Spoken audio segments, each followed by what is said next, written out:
Fala galera, meu nome é Bruno, esse aqui é o Porquê Metal. Eu queria lembrar vocês de dar um like nesse vídeo, se inscrever aqui no canal e me seguir no Instagram, no @porquemetal. Tudo isso ajuda bastante a página a crescer e trazer mais conteúdo como esse. E vamos para minha entrevista com o Niclas Engelin, guitarrista do The Halo Effect. So hello Niclas, how are you doing today? Hello, it's a wonderful day. I wish I would live in Portuguese right now. It's really grey, it's really dull. It's Swedish at its core, and it's Gothenburg weather. God damn, it's already dark outside. Oh my god. Yeah, so What time? let's make some dinner and do interviews and listening to Paul Bearer. Can't be better this afternoon. Love the new album too. Yeah, it's so amazing album. So speaking of new album, I had a chance to hear the March of the Unheard, and I loved it, and I'm very happy to get to talk to you about it. So, first of all, I love the album cover. It's as striking as the title, March of the Unheard. Could you tell me about the inspiration behind it? How did the band decide on this artwork, and what does the title represent? All of these questions are Michael's expertise, since he is the true artist and the poet in the band. But I will try to make justice. The artist name is Adrian Baxter, that we used on the last album, Days of the Lost. And he is an amazing artist. And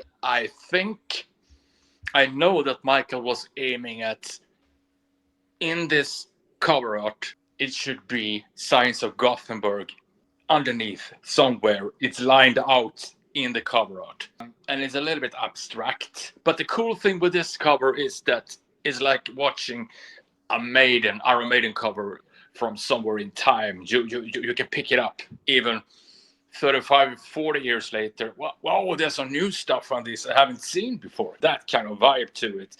So when I look at the cover art, I just waiting for the vinyl to come, and then you can properly see it, and you can nerd into it and really watch it properly. I think that's important. The album title itself, March of the Unheard, is a song for the ones in our society who maybe don't have a voice or a strong voice, for them to help themselves or the families.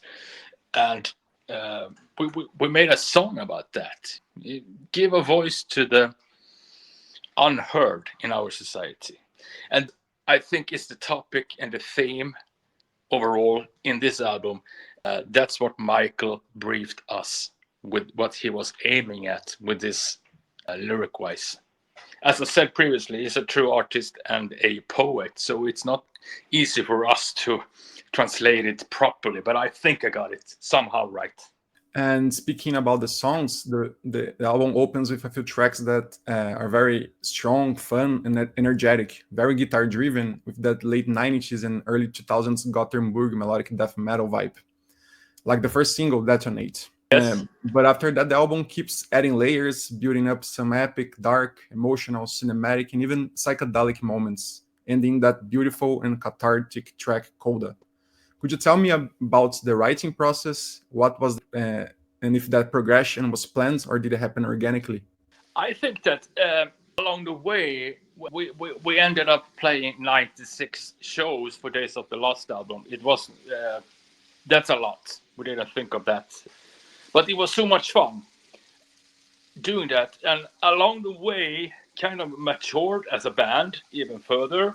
We are old, but we got Vampire out there all the touring. Anyway, so I think that what you hear on the second album is a band that's been around for a little bit longer. Even though we've known each other for decades, doesn't mean that we can just form a band and go for it. So we had to have a feel to it. But we play what we always played, and I think this is our expertise, and we really love playing this kind of music. So it's a little bit more on this album, as you can hear, as you told yourself. It's more of a guitar-driven, even more. It's more melody solos. And I think it has another depth to this album. That's how I feel. Okay, and regarding the previous album, the positive reception of Days of the Lost give the band more confidence to explore additional nuances in the writing sessions for March of the Unheard? That was also a thing that I think I am one of those who, when I write or make magic, I tend to call writing music magic. I surf on the positive vibes. I'm all into energies, and it has to be fun. And I don't want to overthink too much. I just want to go with that wave of positive energy. I think that's the best. And I think that's what we did on the March of the Unheard from the first album, Days of the Lost. And also, speaking of this new album, I really enjoyed This Curse of Silence. It's a great interlude. It's hypnotic and kind of trippy. And the first time I heard it, I played it again 2 more times because it's so much fun. And it's not usual for an interlude track, like an instrumental track, to be so fun to listen to. So can you tell me a little bit about this track? How did it came to life? It's quite funny when you think of it. When we got the offer for the first gig as the Halo Effect ever, it was on the Sweden Rock main stage. Hey guys, you get an hour to fill. And by that time, we played on a Saturday. Our 4th single had just arrived on Friday release. So people have hardly heard 4 songs. So that made a little bit, the album is like 42, 41 minutes. What do we do? Hey, Mickey, can you hold court for another 20 minutes? Read a poem and whatever. No, you can't do that. So I made an intro for the whole show, and then also an outro for the show. So you could say that in hindsight, I started the process of writing the album by doing the intro for the whole first show. So that's what we used for all 96 shows. And in the end, people got to know this intro and they were singing along and clapping their hands to it. And I was like, why don't I try to make a song out of that intro? And that was the spark of it all, I think. That is awesome. And you are an experienced musician. You have played in a lot of bands, in Flames and all. But do you feel different leading up to an album release? The new album is coming on January 10th, and it's coming closer today. How do you feel about that? And is there any track from the album that you're especially excited to see the audience react to? That's a fun one. I mean, it's always, you're trying out. I mean, again, when speaking about our first ever, we got to play the full album, start to finish. That's not what I've never done that in a band before, but we were forced to do that. And it was fun, it was challenging, and we made it work. This time around, it's a little bit differently because we got a full album and in between singles, and we got another album coming. So it's always a little bit interesting to see which songs that sticks, people react to, but it reacted differently. And some songs you have to play for a little while for people to get into, So it's a very interesting topic. How it's going to be when we play the song Detonate for the first time. Are people going to headbang, or are they going to be with a song just over their heads? We don't know yet. But that's the funny thing. And is there any song from the new album that you consider your favorite, your most proud accomplishment, and most proud writing? Right now it's a little bit hard for me to say that because I've been living with the album for some time now, or for a long time. I think I need to have the vinyl version with all Adrian Baxter's artwork and Michael's vision, and just to sit back here with a coffee and a snooze and listen to the album and, read the lyrics in whole. Then I think I will be able to, yes, here is the new album for me. And then it's time to play live. And early this year, the Halo Effect released the single Become Surrender, which isn't part of the new album. Was there ever a thought of including it on the album, or was always intended as a standalone track? It was a standalone track. That's just a little bit misunderstood along the way. People were thinking, oh, they're starting a new campaign for the new album. Wow, why are you releasing singles? And I understand them. But it was a standalone track. And the band is going on tour early next year with extensive dates across Europe and the UK. But there's also some open time between March and July, and I have heard rumors about the Halo Effect potentially playing here in Brazil, maybe in a solo show or in a festival. Can you share anything about that? Is there any rumors, any talks about it? Wow, I can't talk about it directly. I don't know if it's set in stone yet. I would love to go there and bring Halo over. That would rule. But I don't know yet, actually. Hope to see you. Sure. And how is the preparation for the tour that will take place in Europe? We have started. It's a little bit of organization behind it.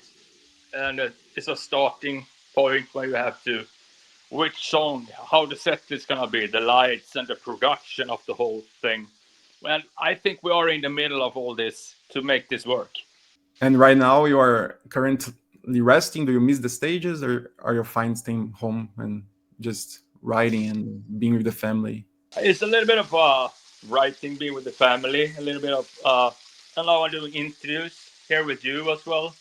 So then we are planning the next video and planning the whole European tour. So I think it's a lot to do these days with the Halo effect.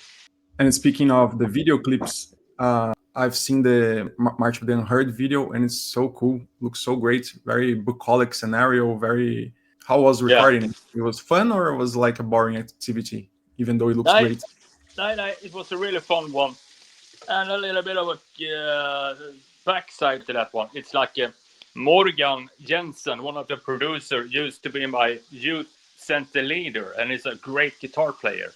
And now he's an author, and he made TV shows and videos, of course. So I'm really happy to work with Morgan and Theo, of course. And I think it turned out great. I mean, it's all about Gothenburg and from where we come from and such. And to present that in a very cool way, in a positive way, I really like that. And I have the marching band, Göta Lejon, on board. It's really something else for us from Gothenburg. That's great. And you have visited Brazil a few times with In Flames. Is there anything memorable from those trips that stand out to you, that you remember dearly? We went to Rio once. I mean, the food, the drinks, the sun, the weather, everything in Brazil. It's just, can we stay here?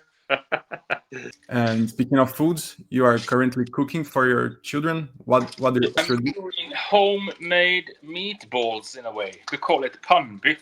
They love my meatballs. I have specialties with different spices and such.